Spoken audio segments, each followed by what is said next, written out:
મહુવા શહેર તેમજ પંથકમાં ગણેશ ઉત્સવની ભવ્યાતિ ભવ્ય ઉજવણી થઈ રહી છે। આજે આપણે લીડ મહુવા ન્યૂઝ ચેનલના ડિજિટલ માધ્યમથી બાપા Sitaram group, Sai group, Mahadeva group અને સીતારામ ગ્રુપ દ્વારા પ્રસ્થાપિત ગણેશજીના દર્શન કરી પોતાની જાતને ધન્ય બનાવીએ। મહુવા શહેર સહિત પંથકમાં ગણેશ ઉત્સવની ભવ્ય અને હર્ષો ઉલ્લાસ સાથે ઉજવણી થઈ રહી છે। સમગ્ર પંથક ગણેશમય બની ગયું છે। ગણેશ ઉત્સવના આ દિવસોમાં પૂજાપાઠ, ભક્તિભાવ સહિત ગણેશજીના પંડાળમાં નિત નવા ધાર્મિક કાર્યક્રમો યોજાઈ રહ્યા છે। ત્યારે મહુવા શહેરની પોસ્ટલ સોસાયટી ખાતે મહાદેવા ગ્રુપ દ્વારા ગણેશ ઉત્સવની ઉજવણી થઈ રહી છે। રોજે ધાર્મિક કાર્યક્રમો અંતર્ગત મહાઆરતી અને ગણેશજીને વિવિધ વાનગીરૂપી પ્રસાદ પણ ચડાવવામાં આવે છે। ત્યારે ગઈકાલે પોસ્ટલ સોસાયટી ખાતે મહાદેવા ગ્રુપ દ્વારા આયોજિત ગણેશ ઉત્સવમાં હનુમાન ચાલીસાના પાઠનું ભવ્ય આયોજન કરવામાં આવ્યું હતું, જેમાં આ સોસાયટીના ભાઈઓ બહેનો મોટી સંખ્યામાં જોડાયા હતા। અહીં પોસ્ટલ સોસાયટી ખાતે ગણેશજીના પંડાળમાં રોજે બહેનો દ્વારા અલગ અલગ કાર્યક્રમો યોજી આ ગણેશ ઉત્સવની ભવ્ય ઉજવણી કરાઈ રહી છે। હર વર્ષે મહુવા શહેર તેમજ પંથકમાં ગણેશ ઉત્સવનું ધર્મ ભક્તિ ભાવ સાથે દિવસે અને દહાડે મહત્વ વધી રહ્યું છે। સૌરાષ્ટ્ર પંથકમાં ગણેશ ઉત્સવ દરમિયાન વાતાવરણ પણ ધર્મમય બની જતું હોય છે અને ગણેશ ઉત્સવના 10 દિવસ અહીં સૌરાષ્ટ્ર પંથકમાં ઉત્સવ જેવો માહોલ રચાય છે। તો ચાલો જૂના મહુવા વિસ્તારમાં આવેલ કંડોળિયા શેરી ખાતે બાપા સીતારામ ગ્રુપ દ્વારા પ્રસ્થાપિત વિઘ્નહર્તા દેવ ભગવાન ગણેશજીના દર્શન કરીએ। આ બાપા સીતારામ ગ્રુપ દ્વારા વર્ષોથી પરંપરાગત રીતે ગણેશ ઉત્સવની હર્ષો ઉલ્લાસ સાથે ઉજવણી થઈ રહી છે। ત્યારે આ વર્ષે પણ વિશાળકાય ભગવાન ગણેશજીની પ્રતિમાને પ્રસ્થાપિત કરાઈ છે અને અહીં ગણેશ પંડાળમાં રોજે નિત નવા ધાર્મિક કાર્યક્રમો યોજાઈ રહ્યા છે। રોજ સાંજના સમયે સમય અનુસાર ભગવાન ગણેશજીનું પૂજન થયા બાદ મહાઆરતી અને મનભાવન પ્રસાદીનું વિતરણ થઈ રહ્યું છે। હર વર્ષે અહીં પ્રસાદી રૂપી ભોજનનું પણ ભવ્ય આયોજન થાય છે, જેમાં બાપા સીતારામ ગ્રુપ સહિત અહીંના સ્થાનિક આગેવાનો, ભાઈઓ બહેનો મોટી સંખ્યામાં જોડાય ભગવાન ગણેશજીના ઉત્સવનો સહભાગી બની રહ્યા છે। તો મહુવા શહેરના ડોક્ટર વ્યાસ સાહેબના દવાખાના નજીક શ્રી સાંઈ ગ્રુપ યુવા મિત્ર મંડળ દ્વારા પણ ગણેશ ઉત્સવનું ભવ્ય આયોજન કરાયું છે। ત્યાંના આયોજક દ્વારા જાણવા મળ્યું કે અહીં વર્ષોથી પરંપરાગત રીતે આ ગણેશ ઉત્સવની ઉજવણી થઈ રહી છે। રોજે સાંજના નિત્યક્રમ મુજબ ભગવાન ગણેશજીનું પૂજન થાય છે અને મહાઆરતીનું પણ આયોજન થઈ રહ્યું છે। તો પ્રસાદ વિતરણ પણ અચૂક થાય છે। શ્રી સાંઈ ગ્રુપ યુવા મિત્ર મંડળ દ્વારા આયોજિત ગણેશ ઉત્સવમાં બાળકોને મજા પડે અને બાળકો અહીં દર્શન કરવા ફરજિયાત આવે તેને લઈ કાર્ટૂન કેરેક્ટરની થીમ ઊભી કરાય છે। કાર્ટૂન કેરેક્ટરને સંગીતના તાલે ઝૂમતા હોય દર્શનાર્થી આવતા બાળકો પણ આ કાર્ટૂનની સાથે ઝૂમી ઉઠે છે। અહીં રોજે હજારો લોકો ભગવાન ગણેશજીના દર્શન કરી કાર્ટૂન કેરેક્ટરની મજા માણી અલૌકિક આનંદની અનુભૂતિ કરે છે। મહુવાના ગાંધીબાગ પાછળ હાઉસિંગ બોર્ડ નજીક સીતારામ ગ્રુપ દ્વારા પણ વર્ષોથી પરંપરાગત રીતે ગણેશ ઉત્સવની ઉજવણી થઈ રહી છે। ત્યાં પણ ગણેશજીના પંડાળમાં વિવિધ ધાર્મિક કાર્યક્રમો હર્ષો ઉલ્લાસ સાથે થઈ રહ્યા છે।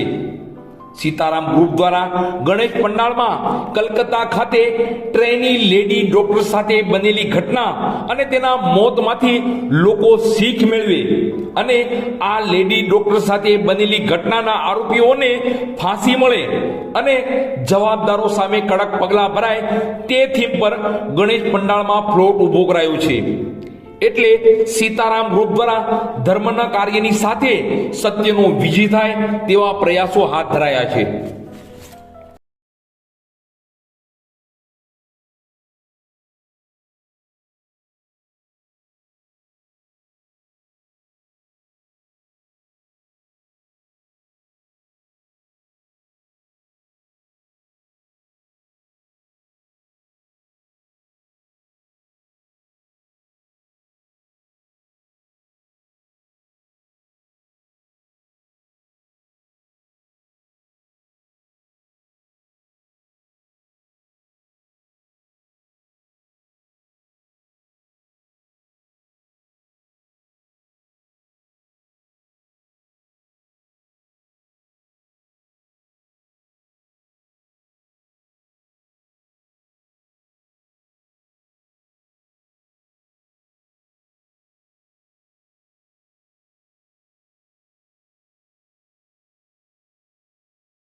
અમે સીતારામ ગ્રુપ દ્વારા ગણપતિ મહોત્સવનું આયોજન કરેલ છે. એમાં અમે એક આ બાળકીની થીમ રાખેલ છે. આ કોલકાતામાં બનેલી ઘટનામાં આ બાળકીને પૂરેપૂરો ન્યાય મળે એવા અમે પ્રયત્નો કર્યા છે અને પબ્લિકની અંદર દર્શાવ્યું છે કે આ બાળકીને પૂરેપૂરો ન્યાય મળે. અમારા સીતારામ ગ્રુપ દ્વારા અમે ગણપતિને પ્રાર્થના કરીએ છીએ કે આ બાળકીને પૂરેપૂરો એનો ન્યાય મળે.